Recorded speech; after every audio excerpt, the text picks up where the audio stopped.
recording. I won't say live again. That bit me in the ass often enough. How are you doing?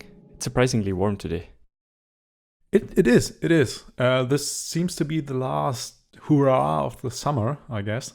And so I was stuck doing a lot of work in the garden and around the house to get everything ready for the upcoming fall season. Yeah, I just noticed it because I opened the window. Yeah, well, you have no garden, so sure. Also, no will to go outside. That's another thing. I didn't say I have the will. It's just like I was forced to do it. So, yeah. But no, garden work is fantastic. If you don't have any other things to do, like building keyboards or stuff, it's a nice change of pace. So, 2 episodes ago, we tried to do a mail call, and then it failed because nothing arrived. Yeah, we were so dumb to plan that. Well, it's now like a month later, and stuff actually arrived. Yeah, surprisingly. I don't know. Did everything arrive that you planned? No. There's one thing still missing. How? It's on its way. It should be here next week, but again, not in time for this mail call. But yeah, and it won't be complete when it arrives here. So okay. Too sad. But that's another story, I think. A long story, yeah. Yeah, very long story. But still shorter than Thor's Paw. That is true.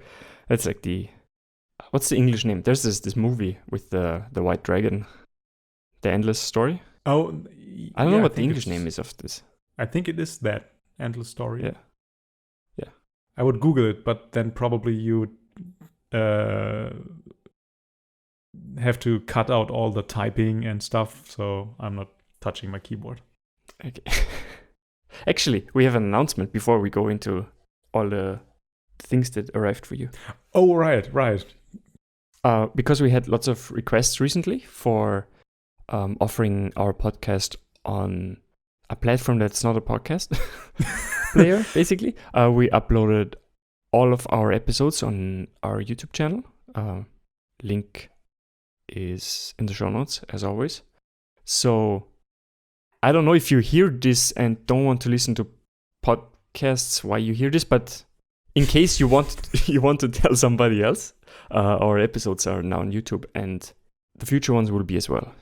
Yeah, and this was a very, very high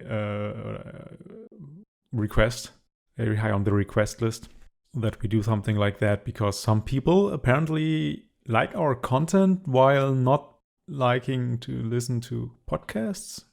Okay, so anyway, those can now listen to us by watching a YouTube video. Yeah. But you said that isn't for podcasts. I think we talked about this. There was a recent Verge article about how YouTube is turning into a podcast platform. Yeah, I mean, there are a lot of podcasts that are recorded live, I would say, like Joe Rogan and like other popular podcasts that are recorded in a live studio. Then it makes sense, I guess. You have like facial expressions. Yeah. Like for interview podcasts, I think it makes a lot of sense if you do them in person as well. Absolutely. It's better to see people when you talk to them. Because I mean, on the other hand, you have podcasts, like highly produced podcasts, like Criminal or something. Yeah, that would be hard. Or 99% visual, it's just impossible to do anything about it. But yeah. You can find us on YouTube. It was also. It felt like you wanted to procrastinate something and you built a script for it. I didn't say anything at the time, but I was like, I think he's trying to avoid to do something else. No, I wasn't. Absolutely not. There's some technical reason why I wrote a Python script to convert an episode of us into a video by just putting in the MP3, and it does all the rest for it, and just can drop it into YouTube upload, and it also generates all the descriptions for me. That's like there's a technical reason for it. Yeah, that's how Absolutely. programmers solve all problems in their life. Yeah, sure. Why I do something for 10 seconds if you can use 2 hours to automate it Yeah. and then never need it again? Just never think about how many episodes you have to use, how often you have to use the script to get back the time that you spent on building it initially. Yeah, I admit it was a bit of a fun project. I just wanted to know if it was possible to do or what was the easiest way to do it. And on the other hand, like you said, we are going to upload all our new episodes, including this one, too. So now I have something prepared for that and just need to drag and drop everything and it's done.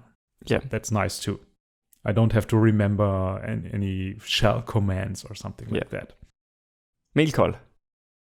Right. So what did you get? Tell me all about it. I actually don't know everything, I think. Yeah, I have to think about what we planned for the big mail call. One thing was, one of the bigger things was the JR Mini that I got from Jay. No. Yeah, it's a JR Mini now because he touched it. Absolutely increased the flipping price. No flipping. And it's a really lovely board. It's a bit, from the construction standpoint, it's a bit standard.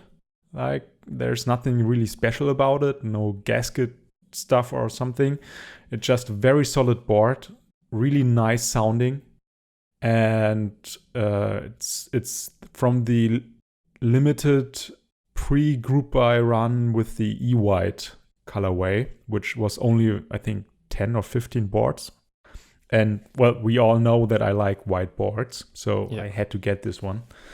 And it's a really nice board. It sounds fantastic. And very solid construction. Quite light for the size, I think. And, yeah, I mean, that doesn't have to be a disadvantage if, like, I don't know, if you have a board that you sometimes have to carry around to work or whatever. Oh, absolutely. That wasn't like in a bad way. I think it's nice to have like lighter boards. Yeah. I think I gave it the highest praise possible. In your way, yes. Yes, absolutely. by saying I like it even with artisans on it. Yeah. That's the highest mark you can give any board. Yeah. It doesn't look bad with artisans on it. Yeah. While we're on the topic of boards from Jay, I also got this recent week the J01, which is another fantastic board, this time designed by Jay. Very interesting. I think he calls it an sound isolation mount. Don't call it gasket, basically, because he also works a lot with cars, and gasket has a different meaning in like cars. So he's very persistent to not call the board mounting style really real gaskets.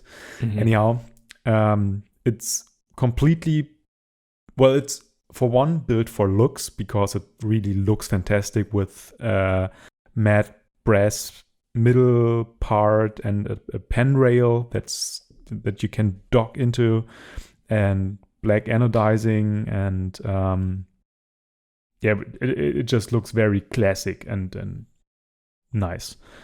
Is there not a keyboard with a pen rail? I think that was the thing. I think I've never seen one. I can't remember one. I don't think he mentioned any like inspiring things.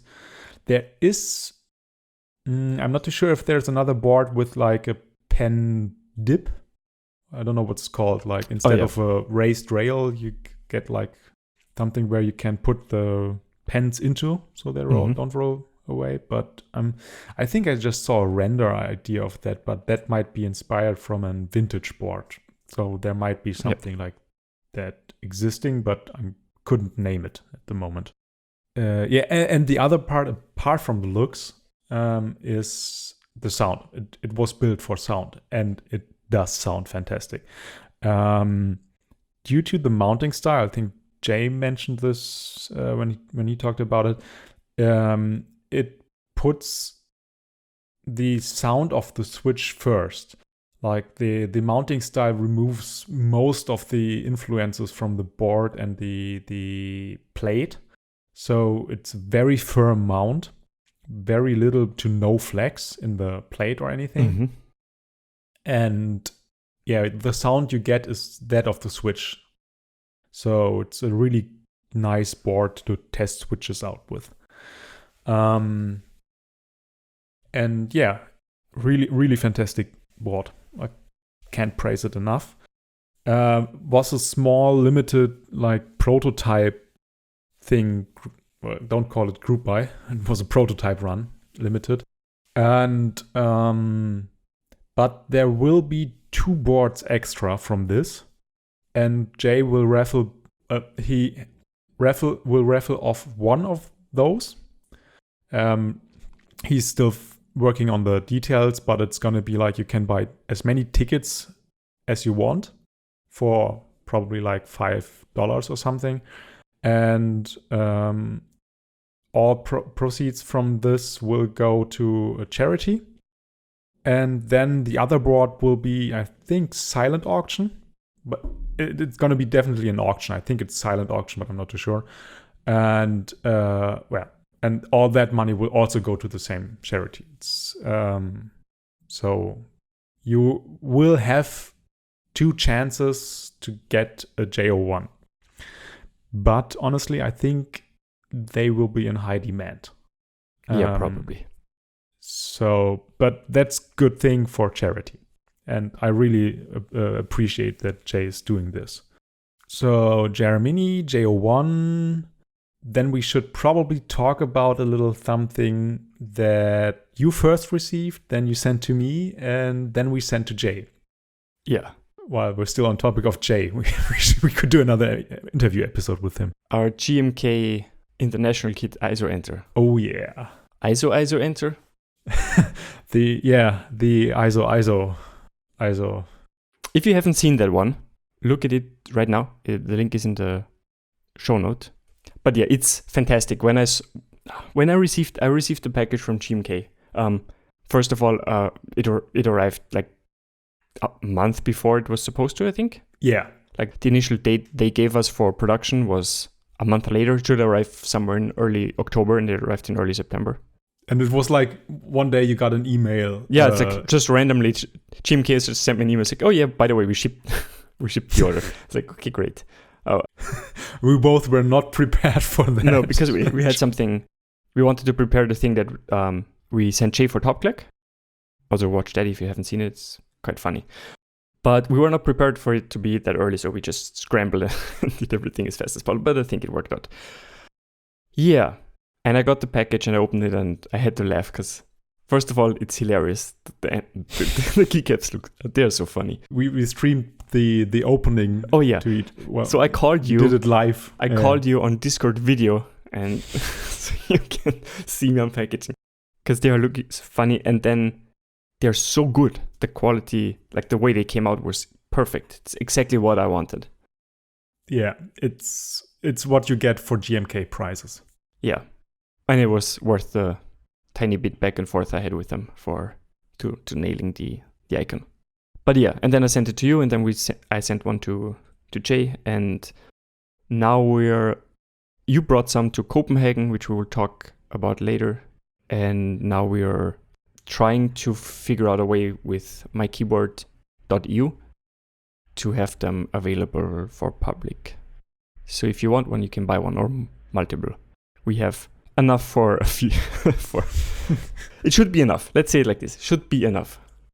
It should probably be enough. And if not, well, we probably can buy more. Yeah. I mean, now there's an ISO enter mold in the walls of GMK. Yeah. And that thing still makes me giggle. So round 2, maybe. I don't know. Maybe. Yeah, everybody should just buy a lot, and then we can make round 2. Yeah, the more the better. But there has been a lot of interest actually in the key. Yeah. And most people mention it in the same sentence as the ISO macro pad. And even the designer maker of the ISO macro pad even commented on my Instagram post, like that this is the perfect fitting thing for that, because it's a meme on the top of a meme on top of a meme, basically. So yeah, exactly. If you bought one of those ISO macro pads, it will be perfect. Yeah, we should talk to them to do it like an accessory. Yeah, let's see how many we have left after this. Yeah, sure. I don't think they will be all gone, but we want to keep some to the giveaways or something. Yeah, so. Yeah. Let's say it was worth buying more than MOQ for like. Yeah, absolutely. The price. Absolutely. The price decrease was quite drastic. But yeah, we will announce it in our server and probably somewhere else, probably on Reddit and other channels. If as soon as we know how we do the whole selling thing. Twitter, Instagram, whatever we have, we will announce the sale, and it will probably also be available on or we will post links, and maybe even we will have something on the mykeyboard.eu website, however this turns out. Yeah. And the last thing you got, or I don't know if it's the last thing. It's one of the last things I remember. Drowning in keyboard shipments. Currently, it's really hard to keep track, honestly. Oh, wait, there's another thing that wasn't part of the last mail call that I received last week. That is the Romag macro pad, which I ordered after that. But that's a really nice little board. It's a macro pad that's, inspired by... The plate, I think, was the original inspiration, but now you have multiple boards in the style. Yeah, just like the Gingham, yeah. And there was a 65% version. Yeah. So a lot of people, it basically is like a through-hole PCB macro pad. Exactly, but in contrast to the Gingham or others, where they also use through-hole or DIL packaged microprocessor, this just uses Pro Micro instead. So you have through-hole diodes, but the rest is like surface-mounted electronics. There are black and white versions available from the PCB color, and the only problem I have gotten the black one, and the Pro Micro is blue PCB color. Ugh. And I don't like the contrast. And I also don't like that it's, as the name implies, micro USB. And I have nearly no cables left for micro USB. Isn't there like a USB-C Pro Micro copy thing? Yeah, the Elite C, but that's also blue. At least the ones that are available. But there's also the Proton C from the QMK guys, which uses an STM ARM processor instead of the usual RVR microprocessors. And it also is USB-C. And I probably get one of those. Is this one black? Yes. Yeah. Black and gray. I have to see, but it will fit definitely better than the blue one currently. Yeah, but it's still I just like it has what do you call it? Well, you call it steampunk, but it's probably more diesel punk or something. It's just I like a board that shows off the electronics in a nice looking way. Mm-hmm. And it's a 12 key macro pad, and it's really cheap, I think. Well, how much was it? But with shipping, I think I paid 30 pounds. Oh yeah, that's including shipping, right? And I think it's a really nice macro pad. Like sure you don't have any housing for it, and so, but I like the styling. Yeah. Anyways, that's something I just remembered that I got. But the other thing you wanted to talk about was the Borsdorf. Finally arrived. Our Founders Edition Borsdorf. Both of us got one, and we basically have the same build, I think. We have the same build, which is not surprising. Like because the only thing that we could get differently would be the switches. That is actually correct, yeah. I mean, technically you could have a different plate, but I guess. I don't think anyone from the Founders Edition has anything but the carbon fiber. Yeah, but what is sure. it? For everybody who slept under a rock, lives under a rock, it's a 66% ISO a.k.a. case and PCB. Well, the PCB was made by West Foxtrot. I think originally to put in other 66% cases, like the KB Defense one, or KB Defense had two different 66% cases that it would fit in, like the PCB. Yeah. They had this strange, like, I don't know, I would call it pyramid, but like, it was a very strange, I don't know if they still sell it, but like a very strange construction. And the second one was a more traditionally looking 66%. I think he designed the PCB for that originally. And then Darth designed this case, and what the special thing about this case is because the a.k.a. keycaps are angled in a way that the top rows have longer, they're sticking out significantly. If you have a straight PCB, which you probably have, and a straight plate, if you put switches in and then the keycaps, the a.k.a. keycaps on top, and you have a straight top like most keyboards are, the keycaps will stick out in the back, which looks terrible. They would be like high profile on the bottom row, and then high profile on the bottom row and low profile on the top. So you could look under the switch caps. Oh, yeah. Yes. So that looks terrible. So he designed a 66% case that has a curve.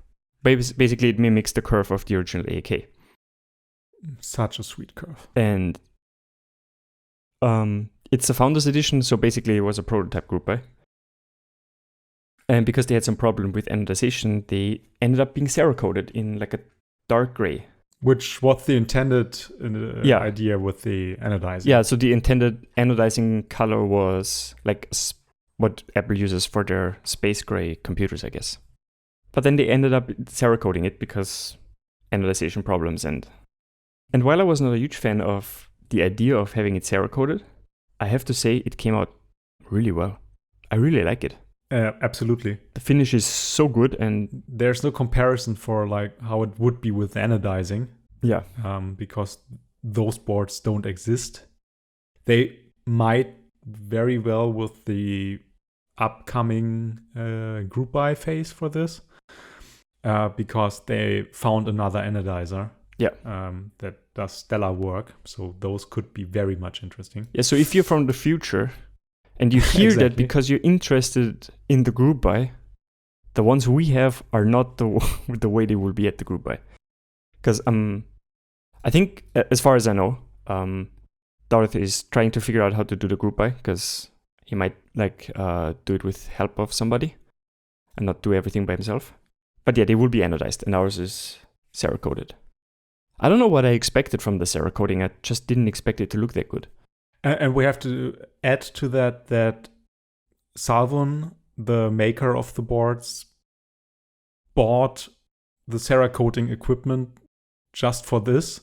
So this was his first try at Cerakoting stuff. He did multiple prototype or training things, but this is the first real product that he Cerakoted. And I don't think that's an easy process. So he had a really hard and quick learning curve.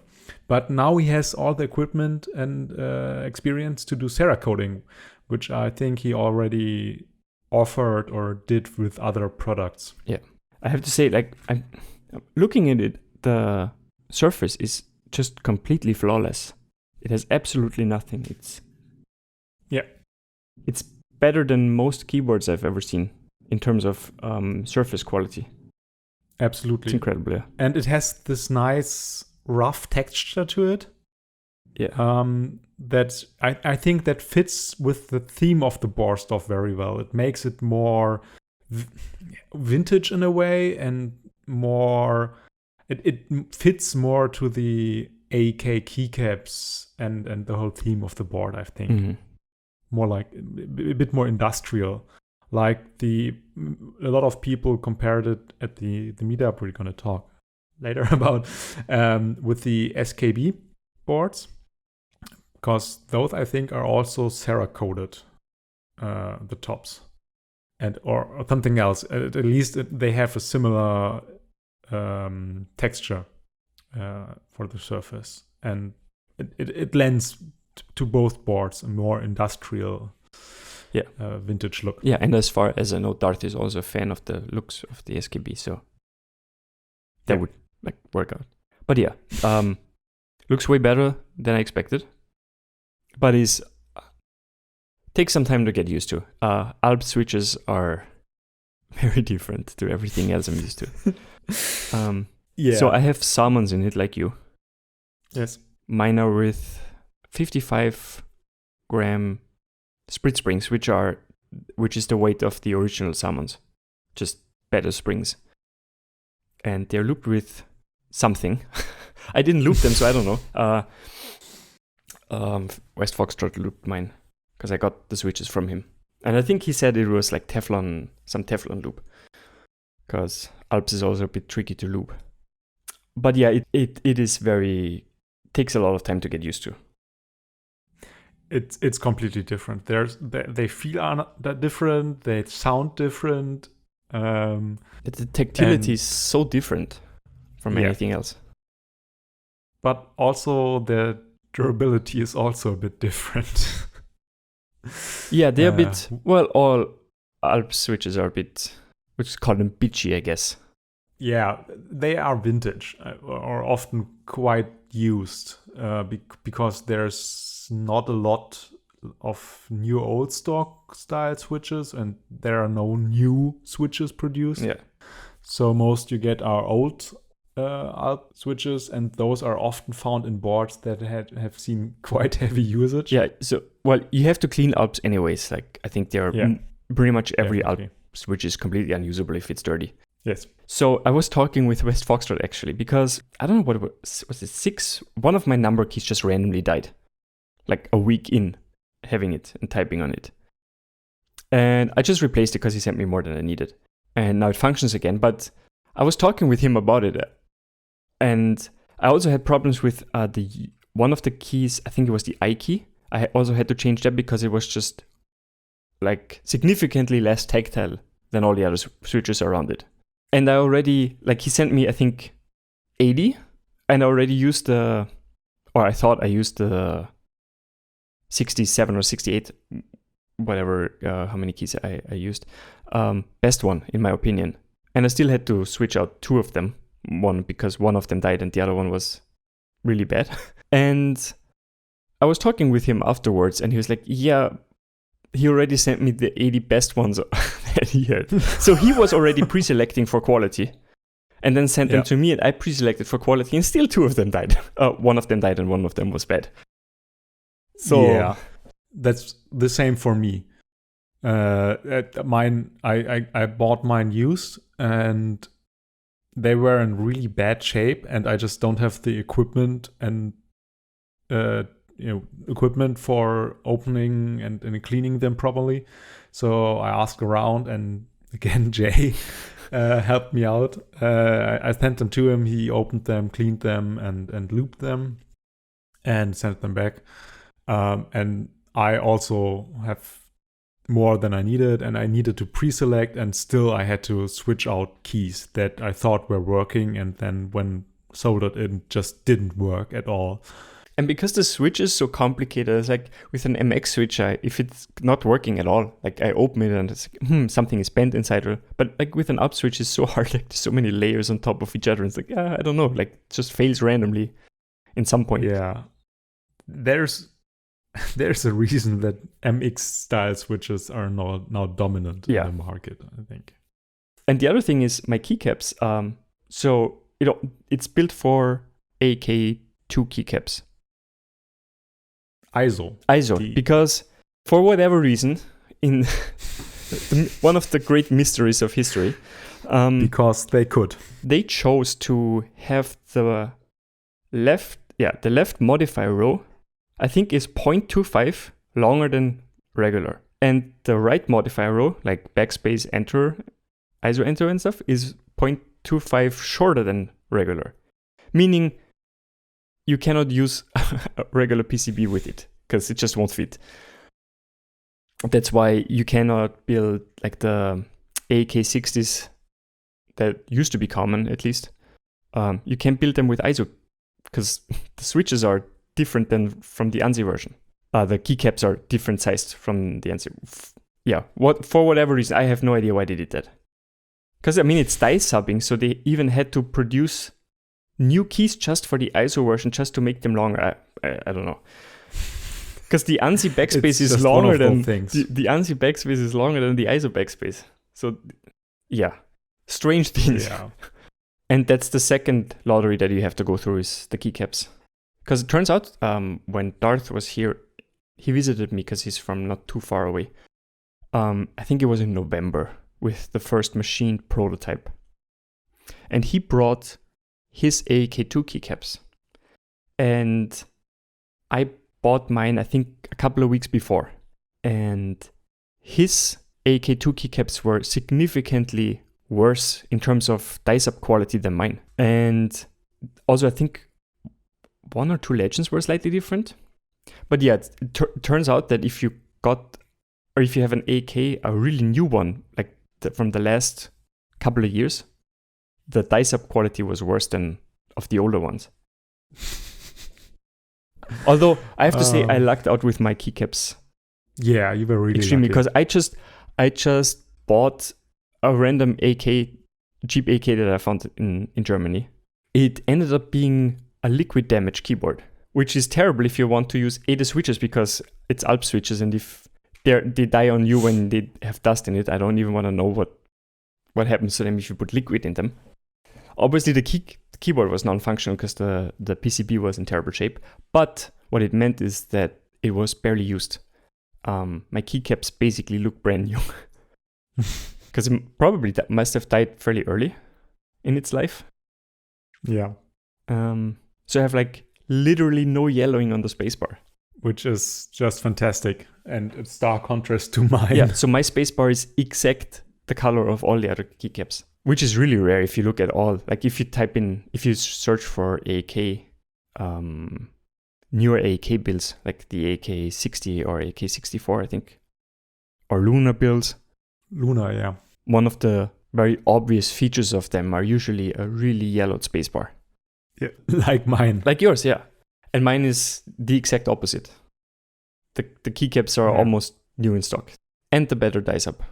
Yeah, that's the important part. I think I could probably live... I'm currently living with the yellowed spacebar, but I prefer better die sub quality in that case. Mm-hmm. Because you can de-yellow the spacebar. You can not increase the die sub quality through chemical processes. You have to buy more AKs and hope for the best. Yeah. You have to be as selective as with the switches. Yeah. Yeah. But yeah, I like it a lot. I use it quite a lot, actually, now that every key works as expected. Let's see how long that is the case. You shouldn't talk about it, maybe. But yeah, it's then it will happen. It's beautiful. Absolutely. I think it's one of the best looking boards in a while. Just that curve, if you look at it in a side profile, it's just like... And Darth did a really, really nice job with it. Yeah. Also, it sounds really good. For Alps. Considering it's Alps. Yeah, exactly. For Alps. Yeah. Please don't send us angry messages, Alps lovers. It's okay. Yeah, no, we don't have anything against Alps. It's just like, I think we both... It's our first Alps board, that has to be said. And it will probably remain the only Alps board. The thing is, like, I would like to try better Alps switches than Salmon's, but I really don't want to pay for them. Yeah, but what better the thing is there? Browns and blues, probably. Yeah, browns for tactiles. Browns for tactiles, blues for clickies. But I think with browns, you pay like as much for one switch as you did for your Salmon's. Maybe. And also, it's just you probably have to be as selective. So you're having you will have to buy a lot of more switches than you need if you even can get your hands on them. And then it's going to be a really expensive switch in the end. Yeah, if you consider the amount you have to sort out. Yeah. And it's just not worth it. Same with blues. In my opinion. Yeah, blues are the same. I have one blue Alp switch in my collection. Instant money. But we will have hopefully a chance to try out a Borsdorf with brown Alps, because Jay, who got 2 Borsdorf cases, of course, will build one of those with brown Alps. Oh, really? Actually, today in his build stream. Oh, so you will have to watch. No, you, the listeners, will have to watch the VOD of it, but we can watch it tonight. Yeah, because you live in the future. Exactly. Yeah. So the glorious future. Borsdorf came out amazingly. I'm so happy with it. Yeah, and it's been also one of these projects that were like another delay, and there was another problem, and it has history, and we both were a bit like, will we even like it in the end? Just because it has this history to it, but then it came and it looked beautiful, it sounded beautiful or sounds beautiful, and yeah, and it's gonna have its place in the collection, I think. Yeah. It will have a place in my collection, and that means way more than it means in your collection. Hey, you're a hoarder. Like, everything is in your collection. Yeah. So No. You're mixing me up with Jay. We love you, Jay. Don't be mad. But you still have way more boards. Yeah. Me keeping it means a lot. That's what I meant, and I will keep it. Exactly. And I think that's for Maycon, right? Yeah, well, I got the drop Holy Pandas finally. Because they went over from you. Because you proxied them from somewhere else. So they went from drop to somewhere else, then to you, then to me. Right. And I just quickly wanted to talk about it because I have the luxury. Just to interject, because we didn't know that they would be shipping directly from Asia to Europe. Yeah, we expected it to be usual drop stuff and proxied them from the US. But first of all, we had an episode about the looping thing. Yes. Of the initial images, and it was not as bad. It was really inconsistent, but not that bad. I still cleaned them and re-looped them, but mine at least were not as bad as the image that was shown initially when they came out or when they shipped to people. Yeah, mine weren't that bad either. There were some switch, like you said, there were inconsistencies in the looping, and there were some switches that had a lot of loop in them. But it's just like it was a very mixed bag. Yeah. And I think that's honestly much more a problem than the like the drowning in loop. At least then they would be consistent in a way. But this inconsistency is just like it's really bad if you're building a board with them and you're one of the people that don't want to open and clean them. You're gonna end up with inconsistent feel or tactility across the board, and that's just unacceptable in my opinion. And I have the luxury to have originally Holy Pandas, OG Holy Pandas, and I noticed that the quality is not identical. Especially the bottom of the switch housing is worse quality, I would say. Like, you can see the mold quality is just worse. I tried to take a picture and put it in the show notes, but it just, I don't know. They look worse, and they also initially felt worse, although I got mine secondhand, so I don't know how much mine were used before already. The OGs. The OGs, yeah. But yeah, I feel like, because now I have 2 boards, one with I built one of my 2 ANSI internal builds with Holy Pandas. That's what I'm using right now. And I also have my tier 60 with the OG Holy Pandas, and they still feel better, in my opinion. I loop them identically, they have the same springs in it. Just, I don't know. it might very well be just the usage. I mean, that's the same with like the vintage blacks or something. Just like maybe I just have to use it way more. But I don't know. I will not get rid of my OG Holy Pandas, even if that means they will lay around at some point. That's a good call. Yeah, like now I have enough to like add a few switches and have enough switches for another 65% build. Yeah. Because that was I only have enough OGs for the 60. But now I can just fill in the blanks with the drops. Yeah. And I mean, you have enough of those to be selective and can just pick out the best ones when you desolder the current usage board of those. Yeah, I think I have like 20 left or so. Yeah. So easily enough to be selective about them and build another 65.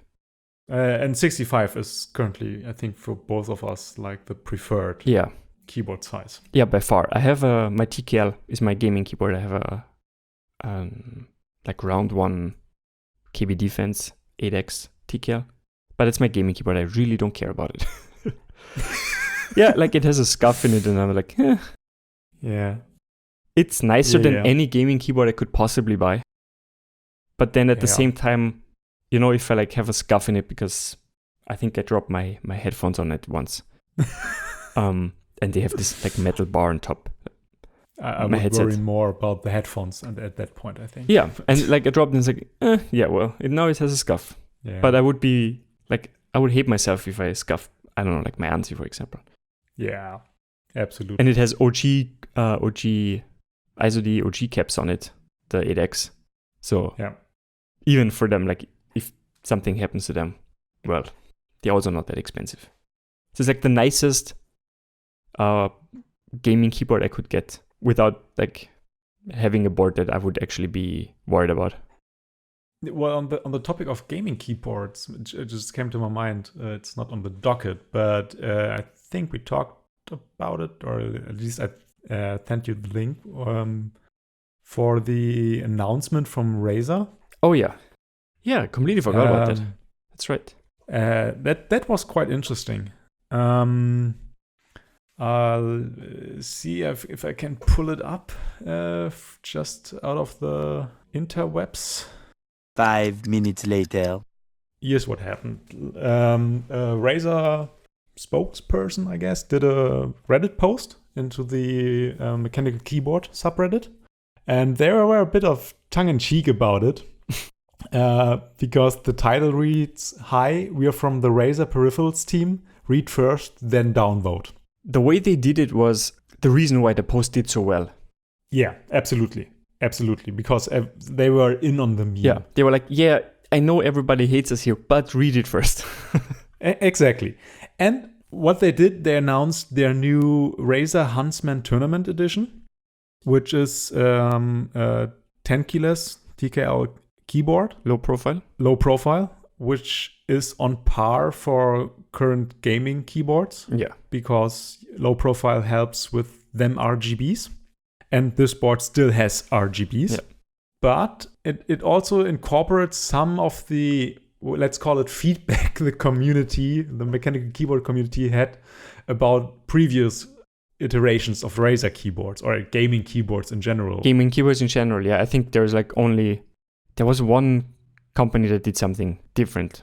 Cooler Masters, I think. One of the things Razer did with this keyboard is it has double shot PBT keycaps, and I think there's one company who did that as well. Oh yeah, okay, that I can't remember, but yeah, that's one of the features.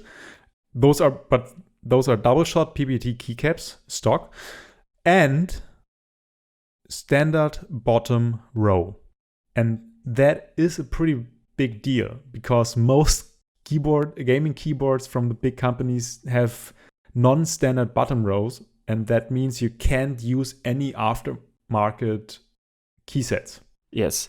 With this board, you can actually buy normal GM key or EPPT key sets, whatever, and you will find a way to make them fit on the board. Very easily, actually, because it's completely standard.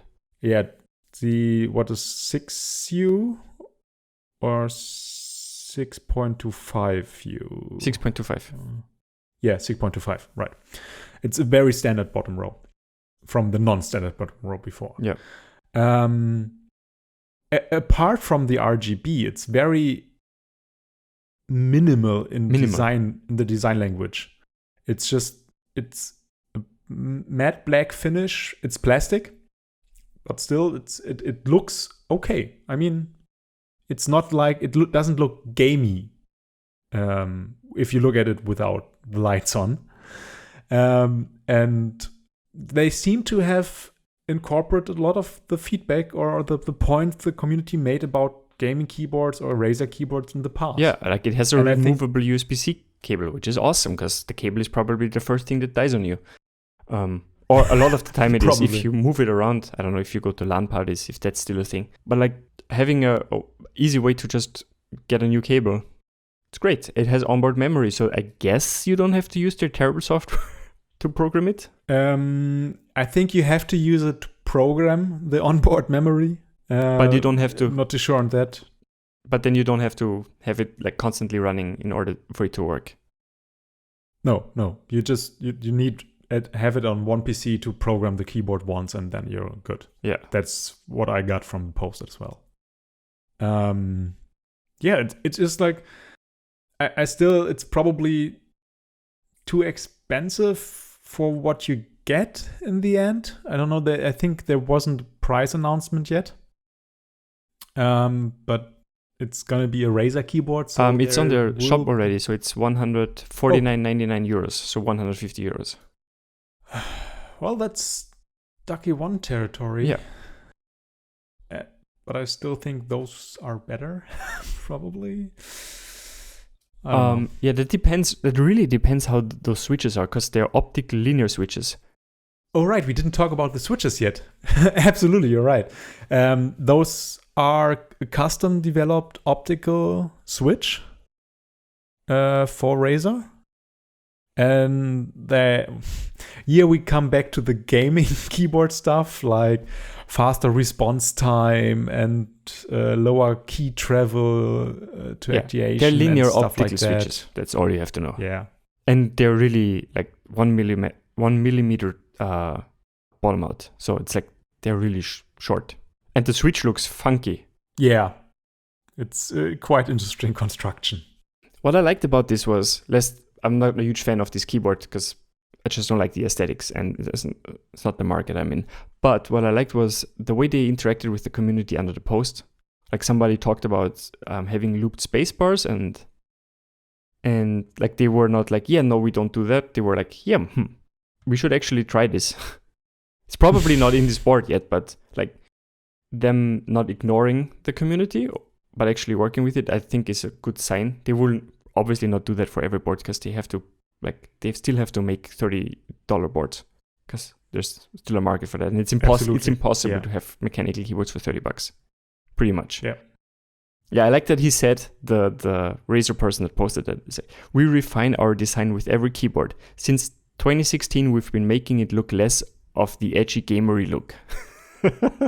And I mean, you have to give it to them. It looks way less edgy gamery than their old keyboards. Absolutely. I mean, if you, like I said, if you turn off the RGB, it looks like a fine keyboard. Yeah. I mean, it's low profile and stuff like that, but yeah, it's fine. It's not like they said, the edgy kind of look they had before. Yeah. And it's fine. At least at the top. It's fine is already like high praise from us for this. Yeah. I just thought of it, and I think it should be mentioned that Razer seems to be willing to go some steps towards the community. I mean, their logo rebrand, for example, is way less edgy gamer than. Oh yeah, definitely. It just has their Razer font logo on above the arrow keys. Yeah, and that's it. I mean, the marketing is still a giant mountain of. Bullshit, but the board itself is decent. I have to see if I can find it in like a MediaMarkt or Saturn here. Yeah. Just to see how the keycaps are. I want to try it out. Probably somebody stole the whole keycap set already. Yeah, as you do. Find a keyboard in one of those electronic stores with all caps on it. Good Yeah. luck. And especially these will, fit MX switch types. Yeah. So, and you have standard bottom row, you could use this on another board. But it's much more likely that you do the other thing around. Also, don't steal keycaps from the electronics market. Absolutely don't do that. And we should mention that they used a normal font for their keycaps. Oh, yeah. Not these gaming not gamer font type. Exactly. So there's also that. But it's nice to see. And I think it's also another indicator on how much the community, like the hardcore mechanical keyboard community, has gone mainstream. Yeah, that's definitely. Because a company like Razer is now considering the input that's coming from there. And will bring this what Razer is now doing, this will impact more gamer. And by that will even increase the market for keycaps, because now those people can also buy these keycaps. Yeah, I think their goal was to, if somebody comes to the subreddit and asks for their first keyboard, that not everybody is saying never buy a Razer board, because you can say like you could technically buy this one. It's not if you want absolute crap. It's still we will have to see about the switches. Yeah, for that, but it's one of those. It might come into the same category as, like what I said, the Ducky one, for instance, which is also TKL. And the Cooler Master boards. Cooler Master boards, because exactly. I think Cooler Master was the only like gamer brand that had any offering that was not incredibly edgy. Yeah, I think Cooler Master was the only bigger brand name from those gaming peripherals manufacturers that was even considered by the community at some point. They were also the first one, I think, to have like any community impact with like the keyboard community, not just the gaming community. Because I saw them. Yes. I have I remember the crazy thing they posted about cherry switches, like they had like a literal truckload of cherry switches that they wanted to sell. I can't remember that. Yeah, if I find the post, I'll put it in the show notes.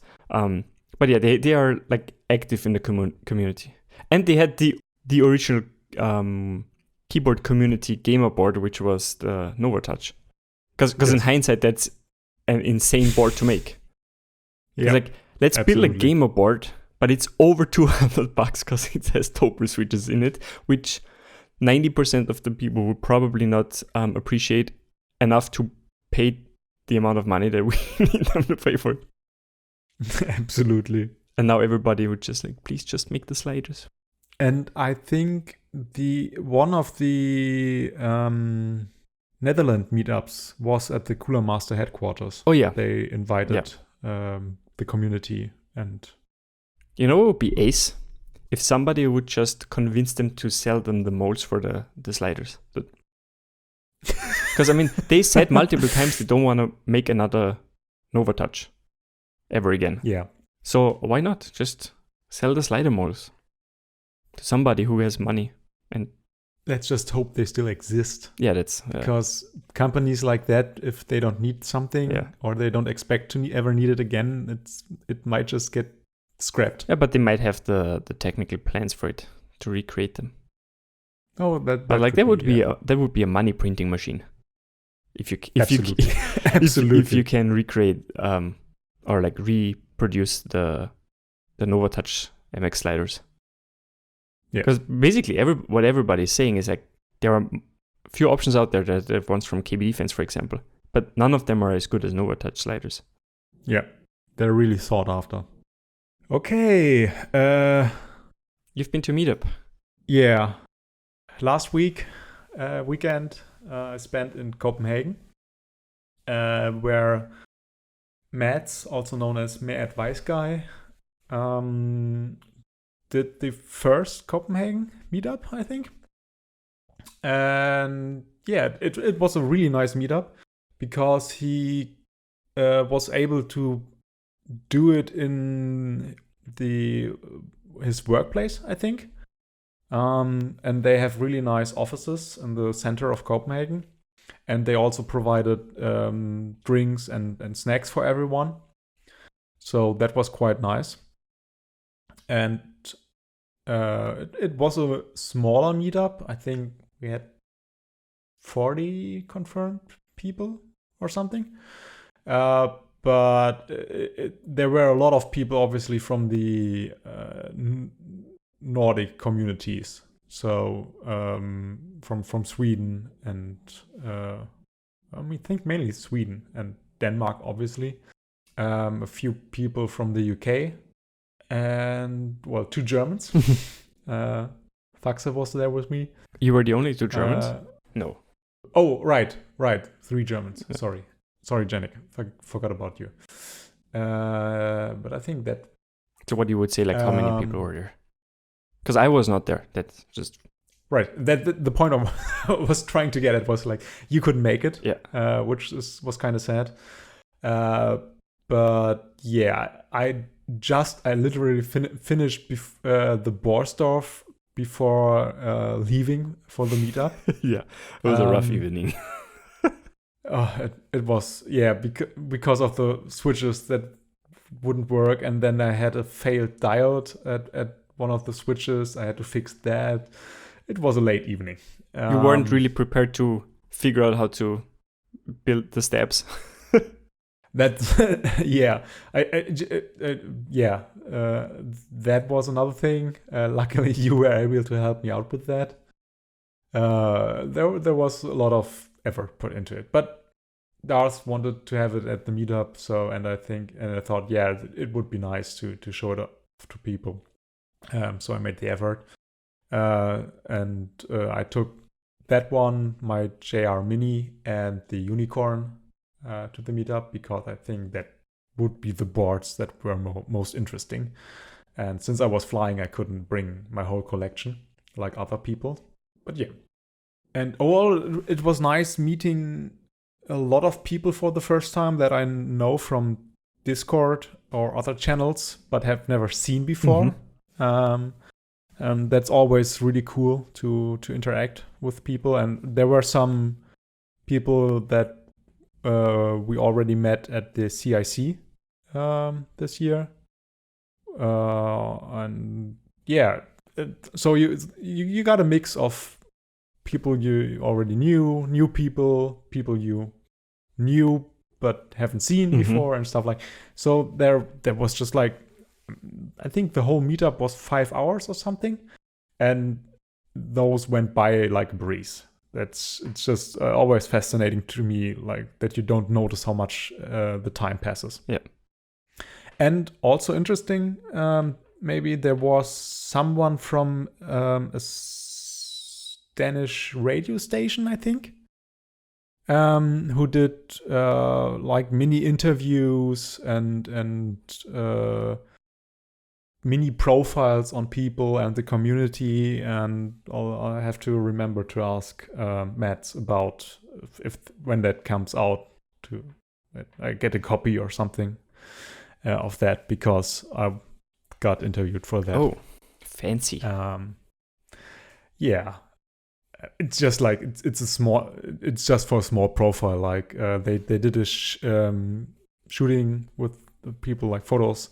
With our favorite board or boards, if you couldn't decide, and just like, why do you like the boards and what got you in the community or something, like the standard stuff, but still interesting.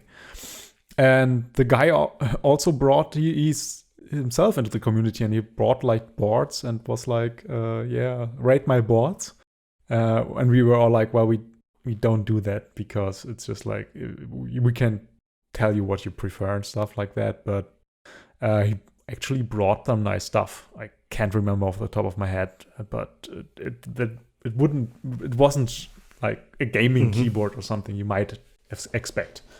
So that was quite interesting. It was a really lovely weekend or meetup. Hopefully next year again. Hopefully we both can represent the international kit.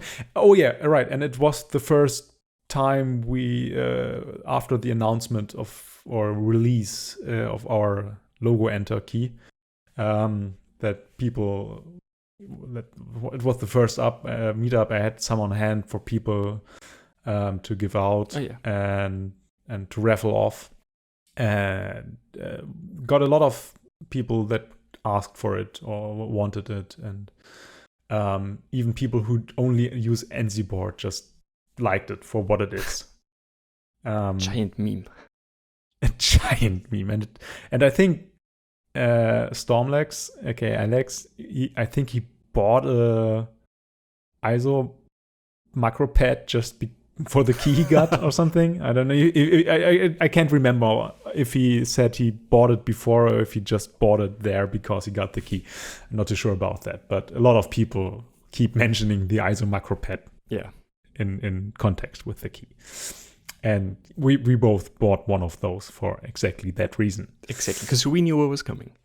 Unfortunately, we couldn't announce it at the time. Yeah, would have loved to, but I think it's, at least at the meetup last week, it was still on the website. And I think they said they would do multiple runs if there were enough orders for it. So maybe there's still a chance to buy one of those. Yeah. We will check and put the link in the description. But yeah, absolutely nice meetup. And as always, like we said in our CIC episode, if you have a chance to go to a meetup, go to a meetup. It's always nice to see new people, and I think you will enjoy your time there. I have to be at a meetup with you again, because you have so many boards now that I want to try. Yeah. Yeah. But it should be a meetup in Germany, so I can bring as many of them. The next few months should as possible have at least. There should be one in the next half year. There should be at least one meetup in Germany, I would say. Yeah, and well, you're always welcome to visit, even if there's no meetup. So there's that too. Oh, I know. Yeah. And meetup. There was a lot of question about this at the Copenhagen meetup, and we already talked about it, but there seems to still be no response about if a Mechanicon happened this year or not, which is kind of curious. Yeah. So hopefully maybe there's still an announcement for that upcoming, but I'm not too hopeful about it, honestly. Which is kind of sad because then Germany loses his biggest meetup. Yeah, I think that's it for this week. We made it. First we thought, well, we don't have this much, this is going to be a short episode, and now look at us. Then we talked half an hour about Razer keyboards. Yes.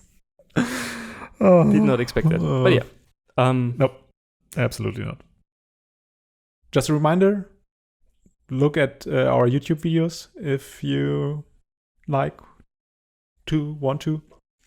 Greetings at everyone from the Copenhagen meetup who discovered our podcast there and told me they would listen to it if it's not a podcast anymore. So this is for you guys. And follow us on our Discord or our social contacts, or follow Kwer on Instagram for announcements about the ISO kicks, because that's coming soon, hopefully. Soon TM. Exactly. Well then, until next time. Bye. Bye.